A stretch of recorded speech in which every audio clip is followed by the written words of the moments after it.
जय हिंद फ्रेंड। तो स्वागत है मेरे यूट्यूब चैनल में आप लोग का फ्रेंड। तो आज फ्रेंड चलिए हम लोग देखते हैं पुरातात्विक स्रोत में हम क्या क्या पढ़ेंगे ना। तो इसके देखिए शुरू करते हैं। तो देखिए अभिलेख अभिलेख पढ़ेंगे हैं, फिर पूरा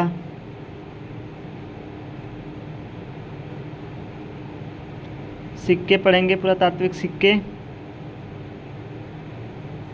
ठीक। फिर इसके बाद मूर्तियाँ पढ़ेंगे। फिर इसके बाद हम लोग स्मारक भवन या भवन, फिर चित्रकला पढ़ेंगे।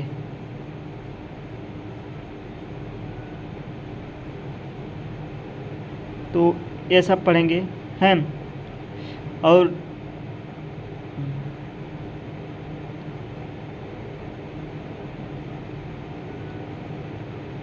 कुछ पुराने साक्ष्य,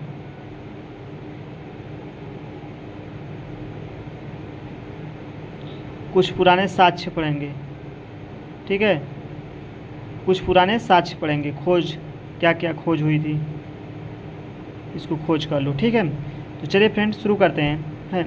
तो पहले चावल की खोज,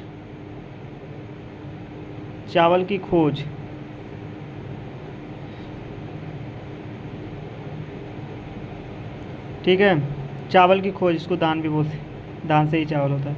इसका कुलडियावा में, ठीक है,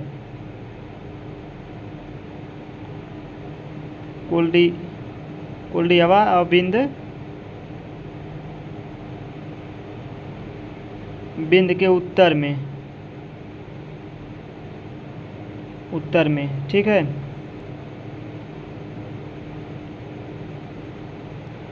पहले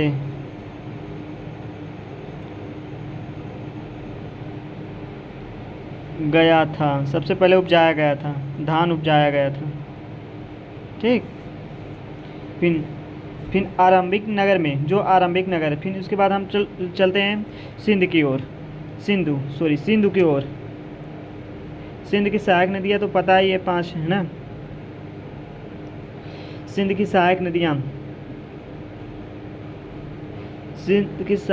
अस्तित्व में। सिंध के सहायक नदियों के किनारे गांव बसे थे। हड़प्पा सभ्यता के सबसे इम्पोर्टेंट हड़प्पा सभ्यता की शहर बसी थी हैं। और गंगा की सहायक नदियाँ तो पता है, गंगा की 25 वर्ष पहले, गंगा के किनारे भी 25 वर्ष पहले नदियों का विकास हुआ था, ठीक है। गंगा की सहायक नदी एक सोनबी नदी है, उसके भी किनारे मतलब गांव बसे थे, शहर बसा था। फिर चलिए मगध देख रहे हैं, मगध महाजनपदों में। तो चलिए फ्रेंड्स नोट शुरू करते हैं। नोट में हम लिखे हैं सब हैं। तो चलिए देखिए मगध महाजनपदों में त्रिष्ट क्यों बना है। तो त्रिष्ट ये मगध गंगा और उसके आसपास की नदी के घिरा और उससे जीत पाना असंभव था। देखो मगध एक ऐसा राज्य था जिसको जीत पाना असंभव था। ये क्यों था? क्योंकि वह नदी के आसपास से घिरा था। वहाँ पर आक्रमण क्या है, वहाँ पर आक्रमण करना असंभव था। क्यों? कि वो नदी से घिरा था। वहाँ पर जाने में जैसे बहुत सैनिक होते थे, और पैदल जाने में वहाँ पहले बहुत विकास हुआ नहीं था, नावें ज़्यादा हो रही नहीं थी, और वहाँ पर जाना बहुत असंभव था। वहाँ उसका जीतना बहुत, सैनिक कितनी जाएंगे, बहुत जाएंगे, 2000-3000 जाएंगे। वहाँ के पूरा सैनिक 30-40 हज़ार सैनिक हैं, उतनी सैनिक और 2000-3000 सैनिक से क्या मतलब है, मार देंगे और वो हार जाएंगे। उससे मगध को जीतना असंभव था, क्योंकि वो नदी से चारों ओर नदी से घिरा था, ठीक है, मगध को जीतना। फिर इसके बाद पांडुलिपियों में चलते हैं। पांडुलिपियों के इतिहास क्या है ना।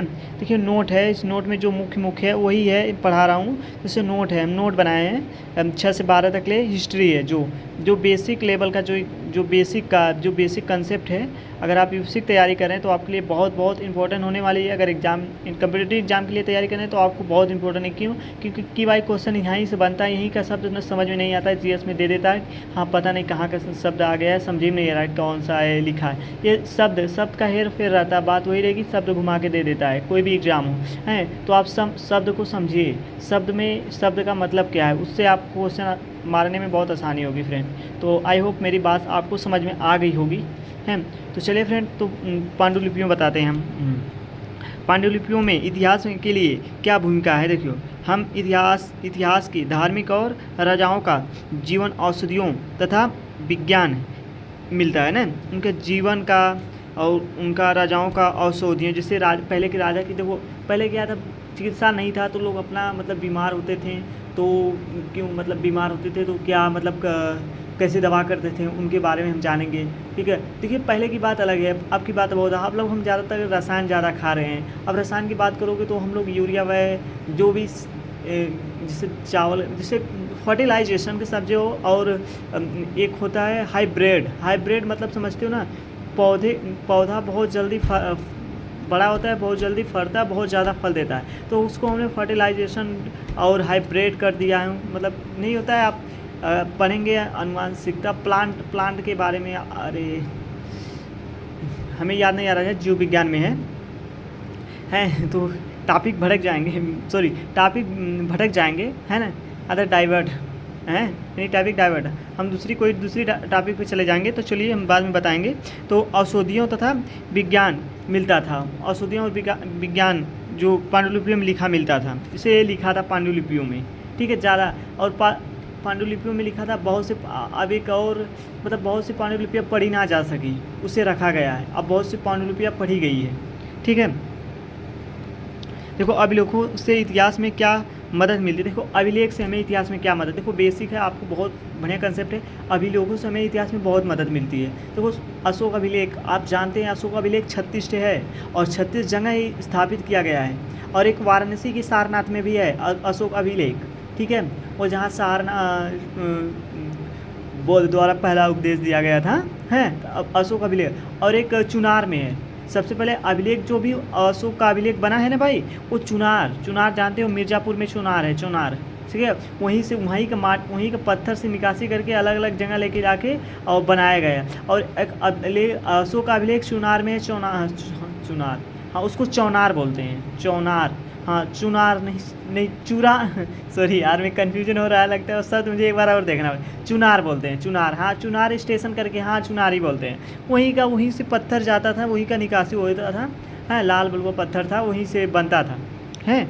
तो आप मिर्ज़ापुर चुनार डाल के सर्च करिएगा, पता चल जाएगा अशोक के बारे में, ठीक है। अशोक का अभिलेख वहीं से बनता है, 36 अभिलेख 36 जगह फैला है, ठीक है। आप ऑप्शन के आर्ट्स ऑफ कल्चर में पढ़ेंगे तो आपको पूरा एक पता चलेगा कि अशोक का अभिलेख कहाँ स्थापित हुआ था। और वो धर्म के बारे में, बौद्ध धर्म के बारे में बहुत ज़्यादा उसमें लिखा गया था, और ठीक है, जिस राजाओं अभिलेखों को खुदवाया उससे हमें पता चलता है कि शासन और राजनीतिक अंतर्राष्ट्रीय स्थिति सबकी जानकारी के इसी अभिलेखों से मिलता है। अंतर्राष्ट्रीय जानकारी सब मतलब जितनी भी राजाएं खुदवाएँ और अंग्रेज खुदवाएँ, उससे जानकारी उनको ये मिली कि यहाँ के लोग अंतर्राष्ट्रीय व्यापार करते थे, अंतर्राष्ट्रीय से संबंध था, ये सब मिला था। और शासन कैसे यहाँ चलता था और यहाँ लोग की कैसे थे, क्या क्या जानकारी थी, सबके बारे में पता चला, ठीक।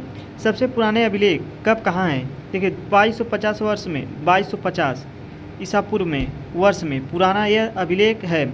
जो कहाँ से अभिलेख मिलता है, देखिए वर्तमान में अफगानिस्तान के कंधार में प्राप्त है। जो सबसे पुराना अभिलेख वर्तमान में अफगानिस्तान में कंधार में प्राप्त है।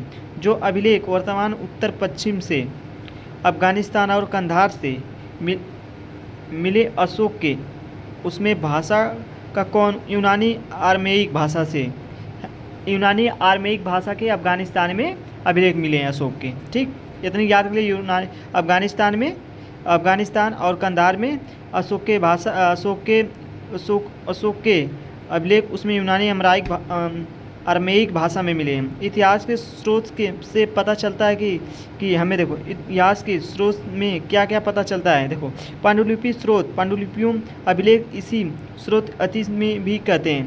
पांडुलिपि की जो स्रोत था, इसी अभिलेख के अतीत हम कहते हैं, ठीक है। फिर देखिए दूसरा है नर्मदा घाटी पहला बड़ा राज्य। देखो नर्मदा घाटी के देखिए क्वेश्चन बन सकता है कि भाई कि नर्मदा घाटी वन लाइनर क्वेश्चन बन सकता है। ये देखो वन लाइनर क्वेश्चन है। देखो मैं पढ़ा हूँ, पूरा पढ़ के इसको जो मेन जिससे नहीं होता है खोदो पहाड़ निकली चुइया, अर्थात हमें बड़ी अगर कोई बहुत मोट बुक पढ़ते हैं उसमें से हमें इम्पोर्टेंट बहुत बड़ी बुक है ना, उसमें से हमें इम्पोर्टेंट खाली उसका आधा ही क्वेश्चन मिलेगा समझ में, और आधा नहीं बात लिखी रहेगी, वजह लिखी रहेगी, वजह भी तो कम ही मिलेगा, बात लिखी और एडवांस लिखना नहीं कहता है कि देखो आप डायरेक्ट और इनडायरेक्ट मतलब समझे ना, ग्रामर से चले चल रहे हैं यार हम भी कहते हैं ग्रामर ना, तो ग्रामर में डायरेक्ट और इनडायरेक्ट, किसी बात को डायरेक्ट कहना मतलब अप्रत्यक्ष तरीके से, अप्रत्यक्ष तरीके मतलब घुमा के कहना है, वही बात यहाँ पर लागू हुई है। ठीक है। अब मैं इसका उदाहरण कहाँ दे दिया, आप कहाँ देखो, नर्मदा घाटी पहला बड़ा राज्य मगध है। ठीक है, वन लाइनर क्वेश्चन है। ठीक है, तो वन लाइनर के बारे में हमने बात किया तो वो डायरेक्ट इनडायरेक्ट चले गए, सॉरी। फिर मगध आखेट तथा संग्रहण है ना, संग्रहण है, जैसे यहाँ गारो पहाड़ी लगभग 2500 वर्ष के नगर और सिंध और सहायक नदियों, प्रथम नगर सिंधु तथा इसकी सहायक नदियाँ, आरंभिक कृषि मगध घाटी गंगा घाटी प्रथम नगर है ना, गंगा घाटी के प्रथम नगर इसी सहायक नदी के आरंभिक कृषि और गंगा घाटी के प्रथम नगर है, सिंधु तथा इसकी सहायक नदी आरंभिक कृषि के गंगा घाटी के प्रथम नगर है। ठीक है, गंगा घाटी की प्रथम नगर लगभग 2500 वर्ष पूर्व है मगध, देखो मगध ही है गंगा घाटी के प्रथम पूर्व नगर ना, पूर्व के नगर। ठीक है, सिंधु सभ्यता प्रथम नगर कब बने, 4700 वर्ष पूर्व बने, देखो सिंधु सभ्यता के प्रथम नगर 4700 वर्ष ईसा पूर्व में बने। ठीक है, मगध के कितने में बने, 2500 वर्ष में मगध के नगर बने। सबसे पहले मगध सबसे बड़ा राज्य था और सबसे शक्तिशाली इसलिए राज्य था ये चारों नदी से घिरा था। ये तो पक्का याद कर लीजिएगा, कहीं पूछ सकता है कि ऑनलाइनर क्वेश्चन स्टेट में पूछ सकता है ना। देखिए फिर भीमबेटका है ना, भीमबेटका आधुनिक मध्य प्रदेश में है, इसमें पुरास्थल पर गुफाएं और कदराएं मिली हैं, गुफाएं आधुनिक मध्य प्रदेश में है। देखो भीमबेटका आधुनिक मध्य प्रदेश में, अगर पूछ सकता है भीमबेटका कहाँ है, मध्य प्रदेश में क्या मिली है, यहाँ पर गुफाएं मिली हैं। फिर यहाँ गुफाएं नर्मदा घाटी के पास भी, देखो नर्मदा नदी वहीं से जाती, वहीं है नर्मदा नदी, उज्जैन होते हुए जिला है उज्जैन हो गया, वो एमपी की जिला है, हाँ एमपी की जिला उज्जैन है, रीवा है, सतना है, कटनी है और भोपाल है, शायद भोपाल से ही जाता है वो नदी, रीवा भोपाल ऐसे होके जाता है, मुझे उसका आइडिया नहीं। नर्मदा है ना, नर्मदा पर वही नर्मदा एमपी में है ही नदी है, हाँ रीवा से जाती है, रीवा से जाती है, रीवा है जो रीवा यहाँ से वाराणसी से 200 किलोमीटर है, पास में है, उधर ही से होता होगा, भोपाल उज्जैन साथ होके जाती है नर्मदा नदी, तो वही नर्मदा नदी के पास है ये भीमबेटका, नर्मदा नदी के पास। ठीक है, जुलाई 2000 देखो इसमें एक और है करंट, जुलाई 2003 में यूनेस्को द्वारा भीमबेटका को विश्व धरोहर स्थल में घोषित, देखो ये पूछ सकता है यूनेस्को द्वारा भीमबेटका को किस वर्ष विश्व धरोहर स्थल घोषित किया गया। देखो एक क्वेश्चन मोस्ट इम्पोर्टेंट है, एमपीओ के लिए है और यूपी के लिए भी, किसी भी क्वेश्चन में पूछ सकता है कहीं भी। देखो ये एक स्टेट दूसरे स्टेट में पूछ सकता है क्योंकि वो क्वेश्चन बनाने वाले पे डिपेंड होता है कि वो कहाँ कब कैसे कहाँ को बना दे रहे हैं। ठीक है, तो पूछ सकता है यूनेस्को में भीमबेटका कब विश्व धरोहर सूची में कब घोषित किया गया था, 2003 जुलाई, ये हाँ जुलाई 2003, जुलाई तारीख नहीं मेंशन किया, खाली जुलाई दिया है। ठीक है, 2003 में याद कर लीजिएगा फ्रेंड। फिर इसके बाद माइक्रीलिथ का संबंध किससे, देखो माइक्रीलिथ की संबंध, देखो क्वेश्चन भी ये बना दिए हैं। देखो माइक्रीलिथ की संबंध बहुत मध्य पाषाण काल से, माइक्रीलिथ की संबंध मध्य पाषाण, देखो ये भाषा बहुत इंपॉर्टेंट है, याद कर लेना, इसको समझ लेना, इसको लिख के एक बार रिवाइज भी, माइक्रीलिथ एक बार 2 बार लिख लोगे ना तो माइक्रीलिथ आ जाएगा, और याद जैसे कहीं भी कोई क्वेश्चन पूछ देगा इससे रिलेटेड तो अब पता चलेगा, आपका माइंड कंसंट्रेट करेगा और आपको पता चल जाएगा कि हाँ ये क्वेश्चन हमने पढ़े थे, हाँ ठीक है पढ़े थे, और यही इसका आंसर यही होगा, मध्य पाषाण काल। तो ठीक, सॉरी, ओके फ्रेंड। तो गर्तवास के साक्ष्य कहाँ मिले हैं, कहाँ मिले, कश्मीर के बुर्ज होम में मिले, गर्तवास के साक्ष्य कहाँ मिले, कश्मीर के बुर्ज होम में मिले। देखो क्वेश्चन पूछ सकता है माइक्रीलिथ का संबंध किससे? मध्य पाषाण काल से। गर्तवास का साक्ष्य कहाँ मिले हैं? कश्मीर के बुर्जहोम में। यहाँ लोग गड्ढे के नीचे घर बना के रहते थे, और क्योंकि इसलिए रहते थे कि यहाँ ठंड के मौसम में उन्हें सुरक्षा मिल सके, और मौसम के अनुसार लोग घर के बाहर और घर के अंदर रहते थे। देखिए बुर्ज होम कश्मीर में मिला है। ये बुर्ज होम में लोग कैसे रहते थे? मट्टी के नीचे नहीं, बुधारा बनाया जाता है ना, अब शुद्ध रूप में बुधारा बोला जाता है। बुधारा जो मिट्टी का बना के, मिट्टी को निकाल के अंदर रहते थे, मतलब एक सुरक्षा के लिए रहते थे, रक्षा के लिए अपने रहते थे।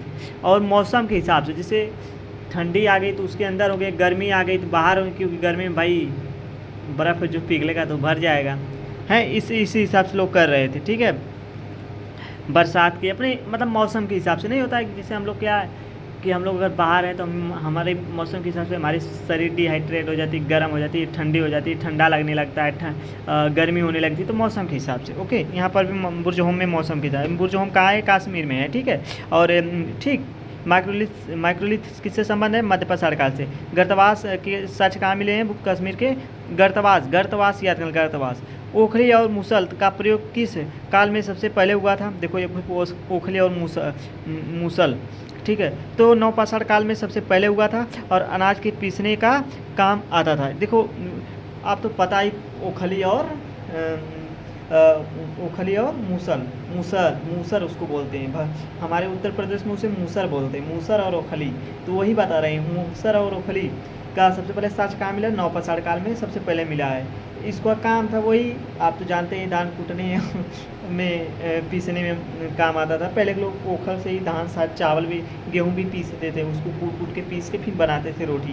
कहवा की रोटी होती थी, चना की रोटी होती थी, अरे याद नहीं आ रहा है, हम पुराने वर्ष के नहीं है।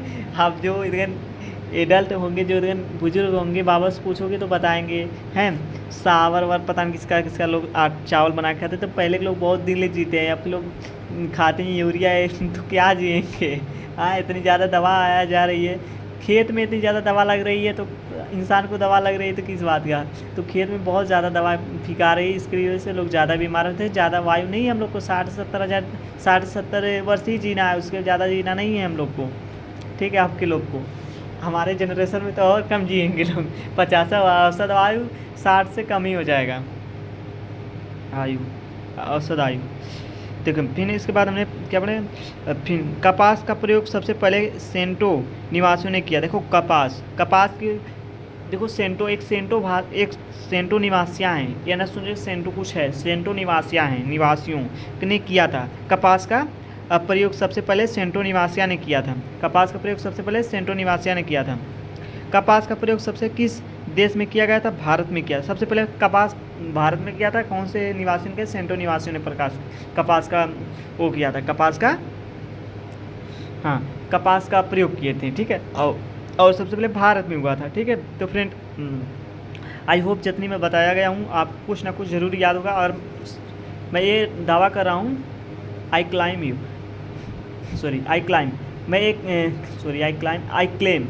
मैं दावा कर रहा हूँ आपसे, अगर आप मेरे वीडियो को ढंग का देखे होंगे ना, तो आप बिना स्किप किए देखे होंगे ना, तो आपको 100% ये जितनी मैं बताया उतनी आपको 100% समझ में आया होगा। और नहीं समझ में आया, एक बार दो बार देखो, इसको याद कर लीजिए। 100% कहीं से भी क्वेश्चन अगर इससे रिलेटेड पूछ देगा तो आप बता देंगे। अब पूरा नोट पढ़ाने के बाद जो मेरा पूरा नोट देख लेगा ना, 100% बता रहा हूँ, उसको याद करा दूँगा यार। और वो ना जीएस जो बेसिक 6 से 12 बेसिक जीएस होता है ना, उसको पूरा याद हो जाएगा। और वो कोई भी क्वेश्चन अगर इससे रिलेटेड, देखो कोई भी क्वेश्चन इसी से बनता है यार, घुमा फिरा की बात बनेगा। हम एडवांस भी रखे हैं, ऐसी बात नहीं, एडवांस रखे हैं। एडवांस मेरे पास 3 है, देखो आधुनिक काल है, प्राचीन काल है, मध्यकाल, तीनों है। और मैं इसके पढ़ाने के बाद उसको भी रिवीजन करा दूंगा, उसको भी समझाऊंगा। और मैं बोर्ड ले लूँगा तो मैं पढ़ा के समझा दूंगा यार। इसी बात को देखो लिख के समझाऊंगा। देखो लिखा हूँ ना, लिखने के बाद कितनी अच्छा से समझाया है। उससे एक भाषा है। देखो अब क्या है कि अब लोग डिजिटल बोर्ड ले लिए हैं। डिजिटल बोर्ड पे क्या है कि क्वेश्चन पहले से मेंशन कर दे रहे हैं, उसको लिख ला के थोड़ा समझा दे रहे हैं, बस हो गए, आप चलो आगे। अब वही क्या है ना, स्टूडेंट को अच्छा लग जा रहा है, स्टूडेंट पढ़ ले रहा है, हाँ हमें समझ में आ गया। जीएस ए से जीएस समझना है। जीएस का मेन देखो कोई चीज़ देखो कोई चीज़ बहुत बेसिक से पढ़ो और एडवांस पढ़ो, उससे तुमको क्या है, तुम्हारा माइंड का ना सोचने की क्षमता बढ़ेगी। तुम सर से सोचोगे यहाँ जाओगे, हम देखो एक टॉपिक पढ़ा रहे हैं, दूसरी टॉपिक रिलेटेड होती है माइंड में हमारे, जैसे हम मोबाइल में एक चीज़ सर्च करते हैं उससे रिलेटेड बहुत से सर्च चीज़ आ जाती है, इसी तरह हमारा माइंड में एक चीज़ हम पढ़ते हैं ना, उसका थॉट दिमाग में बनता जाता है कि हम इसका मतलब क्या होगा, इसके कहाँ से आया, कैसे आया, ये सब मिलेगा।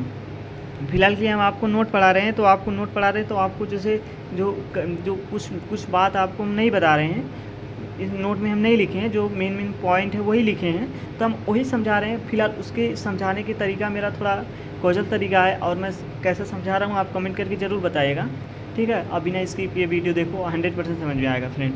तो चलिए फ्रेंड, बंद करते हैं, नेक्स्ट टाइम मिलेंगे, ओके फ्रेंड।